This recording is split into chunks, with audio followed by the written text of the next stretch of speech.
আসসালামু আলাইকুম ওরহমতুল্লাহ। Welcome to Shiu's kitchen. বাসায় তো আমরা সাধারণত কফি বানিয়ে খেয়েই থাকি, কিন্তু 5 স্টার হোটেলগুলোতে যখন আমরা ভ্যাকেশনের জন্য যাই তখন এদের এই কফি যে কর্নারটা থাকে সেই কর্নারটায় কফি কীভাবে বানাতে হবে সেটা কিন্তু প্রথমবার একটু ধাক্কা খেতে হয়, কারণ সবার বাসায় তো এই মেশিনটা থাকে না এবং সবার এই মেশিনটা চালাতে অভ্যস্তও না। তাই আমি এটা প্রথমে যখন দেখলাম তখন ভাবলাম আসলেই তো কীভাবে বানানো যায়, একটু চিন্তা করতে হলো। আর সাথে সাথে ভাবলাম যে চিন্তা করে বানাই এবং সেটা আপনাদের সাথে শেয়ার করি। আমার মতন যারা প্রথম চিন্তা করে বানাতে যাবেন তাদের যেন চিন্তা করতে না হয়, আমার এই ভিডিওটা দেখেই তারা শিখে যেতে পারবেন। এখন আসুন দেখি প্রথমে বক্সের মধ্যে কি কি রাখা আছে। এখানে রয়েছে হোয়াইট সুগার, ব্রাউন সুগার এবং ডায়াবেটিস রোগীদের জন্য লো কার্ব, যার যেটা প্রয়োজন সে সেটাই নিতে পারবেন। আর এখানে রয়েছে কফি এক্সপ্রেসো ক্যাপসুল, এগুলো স্যাচে আকারেও থাকে, তবে ক্যাপসুলটাই বেশিরভাগ দেখা যায়। এক্সপ্রেসো কফি যথেষ্ট স্ট্রং হয়, এটা সবার খুব পছন্দ না, তো এই কফিটাকে জাস্ট ব্রু কফি বানানো যায় আপনি যদি একটু বেশি পানি এবং একটু বেশি দুধ মিক্স করে ফেলেন। আর কারো স্ট্রংটা খেতে পছন্দ হলে যেটা আমি এখন দেখাচ্ছি সেভাবে করলেই চলবে। আর এখানে আছে মিল্ক, যেটা কফির জন্য সবচেয়ে গুরুত্বপূর্ণ। চলুন তাহলে কফি বানানো শুরু করি। এখানে 2 ধরনের কাপ আছে, স্মল এবং লার্জ। আপনারা আপনার পছন্দ মতন যে কোনো একটি কাপ বেছে নেবেন। এখন আমি আমার কাপে দিয়ে দিচ্ছি মিল্ক, সেই সাথে দিয়ে দেব চিনি। তো চিনি এখানে আমি একটা স্যাশে ব্যবহার করব, তবে এখানে একটাই যে ব্যবহার করতে হবে এমন কোনো কথা নেই, এটা আপনাদের পছন্দ মতোই আপনারা নিতে পারেন।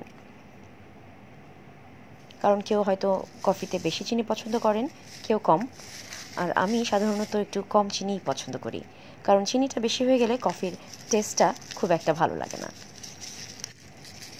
এখন দুধ আর চিনিটাকে ভালো মতো নেড়ে মিশিয়ে নেব। প্রথমে এই কাজটা করে নিতে হবে কফি মেশিনে এসপ্রেসো ক্যাপসুল এবং পানিটা দেওয়ার আগেই। কফি মেকারের পিছন দিকটায় পানি দেওয়ার জন্য এরকম একটা লম্বা গ্লাসের মতো থাকে, এই জায়গাটাতেই পানি দিয়ে তারপর কফির বানানোর প্রসেসিংটা শুরু করতে হয়। তো আমি এখানে আমার প্রয়োজন মতো পানি দিয়ে দিলাম।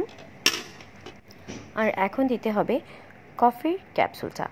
তো কফির ক্যাপসুলের সাথে এখানে মিল্ক ক্যাপসুলটাও দেওয়া যায়, কিন্তু আমি আগেই মিল্ক ক্যাপসুলটা এখানে না দিয়ে চিনির সাথে মিক্স করে নিয়েছি, যেন চিনিটা গুলতে দ্রুত সাহায্য করে।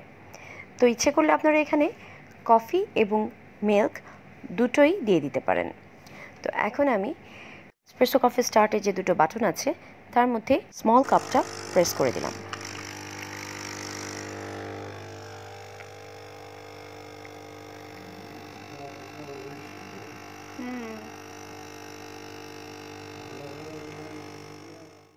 এভাবেই খুব সহজে আপনি নিজেই বানিয়ে ফেলতে পারেন আপনার কফি এসপ্রেসো নিজ হাতে।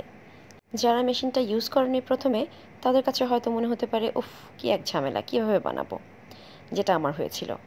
তো দেখলেন তো তেমন কোনো ঝামেলাই আসলে নেই, একদম সহজ। এসপ্রেসো কফি একেবারে রেডি।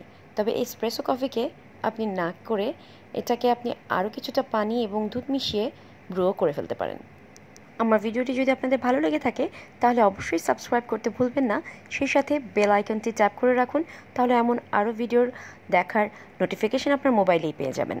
আর লাইক, কমেন্ট এবং শেয়ার করতে ভুলবেন না। ধন্যবাদ সবাইকে।